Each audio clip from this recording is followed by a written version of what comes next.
itong pagsalita ni Duterte patungkol dito kay VP Sara, seryoso po ito. Seryoso po si former President Duterte na maging, kasi hindi na po biro ang naranasan ngayon ng taong bayan. Okay? Nakakaawa na nga eh. Okay? At heto pa. Dahil dyan, narito ang Balitang Pinoy TV.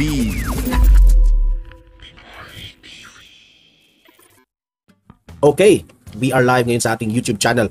At pag-uusapan natin ito itong si former President Duterte sa kanyang speech sa yung namimigay sila ng pamasko sa kanilang sa Davao. Nag-speech itong si former President Duterte na gusto niyang manalo itong si VP Sara bilang presidente sa 2028. Okay? So, marami pong mga natutuwa dito sa statement ni former President Duterte. Kasi feeling ko itong si former President Duterte is, analysis ko dito, parang hindi na niya talaga nagugustuhan ang pamamalakad ni Presidente Bongbong Marcos. Okay? Ito i-explain ko sa inyo. Hindi ibig sabihin na ayaw niya yung mga Marcos. Kasi magpakatotoo tayo. Ang mga Marcos ngayon at ang mga Duterte, huwag na tayong magpaligoy-ligoy pa. Sila po ay magkalaban ngayon. Diba? Pero sa tingin ko hindi yun ang gusto ni former President Duterte, ang ma-emphasize yung kalaban sila. Hindi. Ang kay former President Duterte, ang iniisip niya, ang kalagayan po ng taong bayan. Alam po ni former President Duterte na itong ginagawa ng administrasyong Marcos, nagsasuffer ang taong bayan. At yan ang hindi niya nagugustuhan. Kaya, sa tingin ko, gusto na. Kasi dati ayaw man ni Duterte dati na tumakbong presidente si VP Sara kasi alam niya, he's been there, mahirap maging presidente, marami kang trabaho, maraming intriga, maraming issues. Pero sabi po ni former President Duterte, if maawa ang Diyos sa atin, si VP Sara ang maging presidente. Kasi alam po ni former President Duterte, hirap na ang taong bayan sa administrasyon na ito.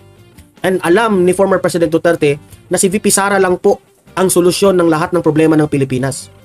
Kaya nga, itong mga bangag vloggers, itong mga tambaluslos vloggers, itong supporters ngayon ni Marcos, hindi nila maipagmayabang itong si Bongbong Marcos. Sa mga ginagawa ng administrasyong ito, mga proyekto ni Bongbong Marcos, hindi po maipagmayabang ng mga bangag vloggers, mga tambaluslos vloggers, at mga supporters ni Marcos. Wala silang maipagmayabang kay Bongbong Marcos kasi wala naman talagang maipagmayabang. Walang nakikitang magandang nagawa. Diba? Hindi kagaya ng mga DDS vloggers, halos araw-araw pwede kaming magmayabang sa mga ginagawa ni Duterte.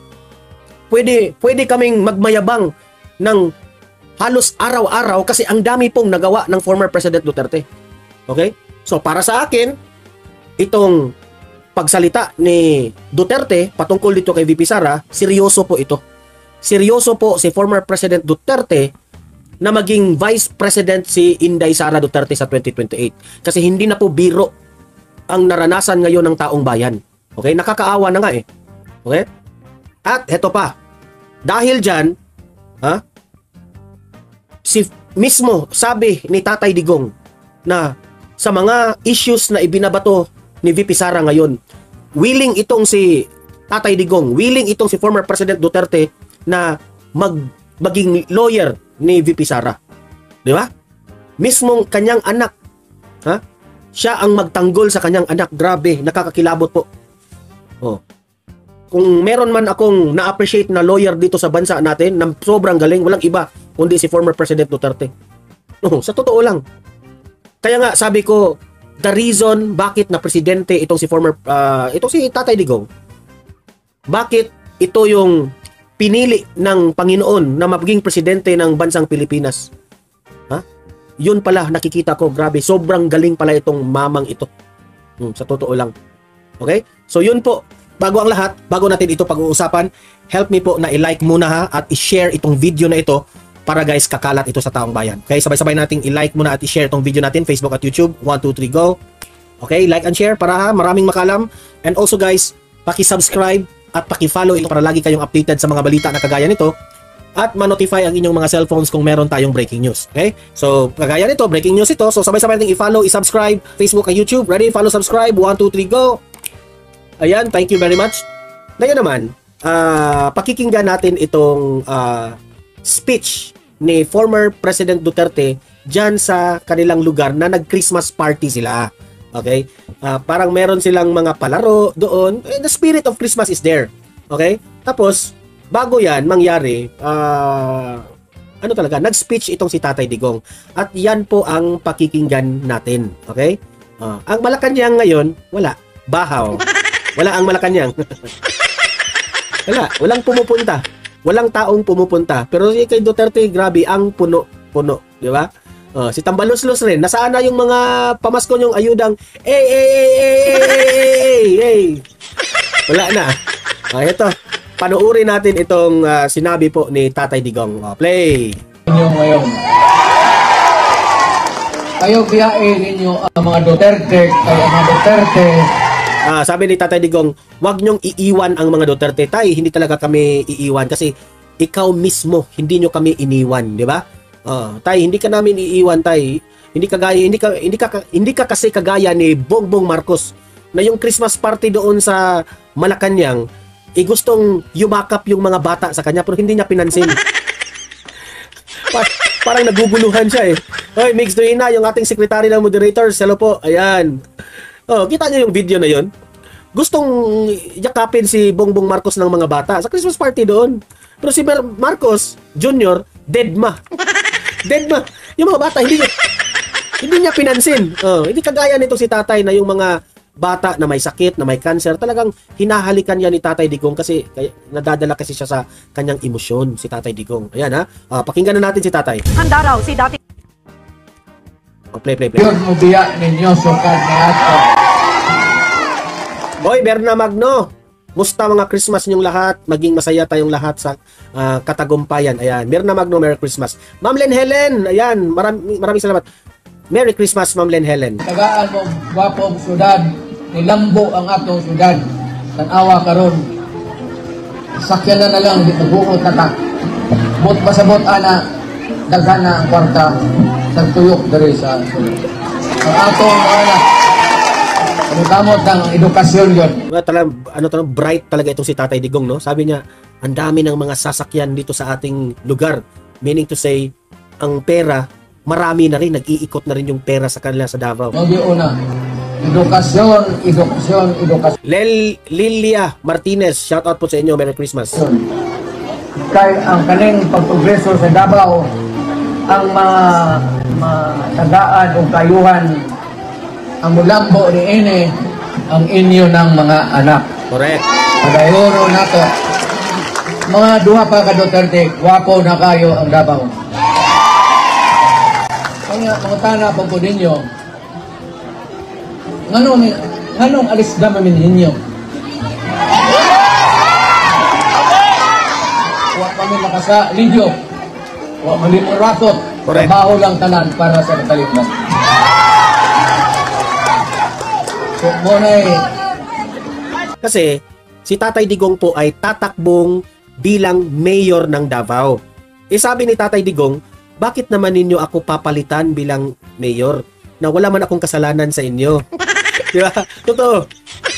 So, yung ibig sabihin ni Tatay Digong is there is no reason para papalitan siya. Alam nga naman si Nograles ang maging mayor. Ang layo naman. Di ba? Kasi yung kalaban niya si Nograles. Alam nga naman si Nograles. Ano bang napatunayan ni Nograles? Wala! Walang napatunayan si Nograles. Kaya sabi ni Tatay Digong, bakit naman niyo ako papalitan na gumanda naman ang Davao tapos wala naman akong naging kasalanan sa inyo. Kaya nga tayo, naghahanda lang talaga ako sa baka ma-zero si Nograles sa inyo. Pati yung mga anak niya hindi boboto kay Nograles. Iman ninyo, magikan sa akong amahan ni atong gobernador, napasa na ko sa akong mga anak. Habib ni Good PM Don Mar, ayan. O ano yung Ginoo, ang ako mga apo, usod na po sa politika. Medyo layo na sa grasya, pero inaopon ta.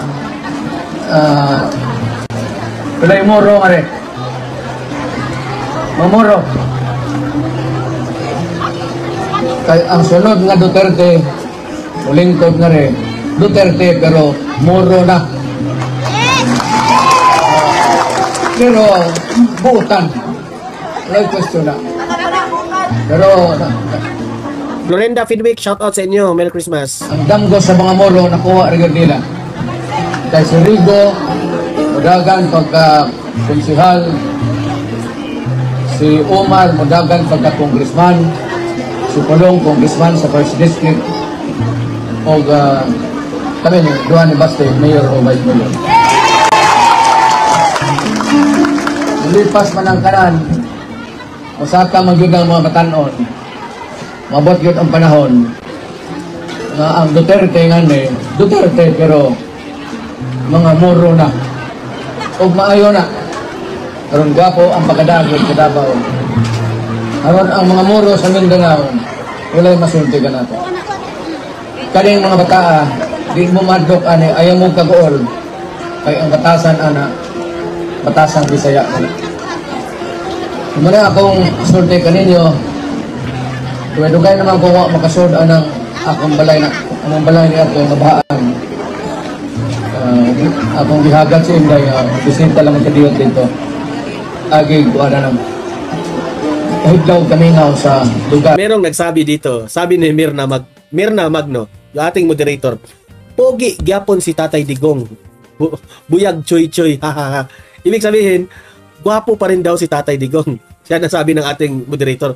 Ang tanong ko sa iyo, bakit ba si Bongbong Marcos hindi ba gwapo? Ha? Si Bongbong Marcos. Hoy, Mirna Magno, ano? Sabi mo gwapo si Tatay Digong. Bakit? Si Bongbong Marcos gwapo? Ha? Gwapo ba si Bongbong Marcos? Ha? Di. At one time sa among kinabuhi, puyo, ibahan, kapit mamatay, pero mo yun na, ana ang gagan sa kinabuhi. Karon nagbalay Miss Bukid, problema, basig muwag sa ako, magdalugdog, pero Melski Vlog, shoutout sa inyo. Merry Christmas. ako nag-ampo ko nga, Ngiwi. kamong mga taga-Davao, karon tuiga, wala on tayo mamatay ninyo. Puro nagbuhi ka na, para sunod tuig, magkita ka ta. Ito na nga mga kabalita. Ano na ang masasabi nyo patungkol sa balitang ito? Please comment down below mga kabalita. Pag-usapan natin yan sa comment section. At kung di ka pa nakasubscribe sa ating channel, baka naman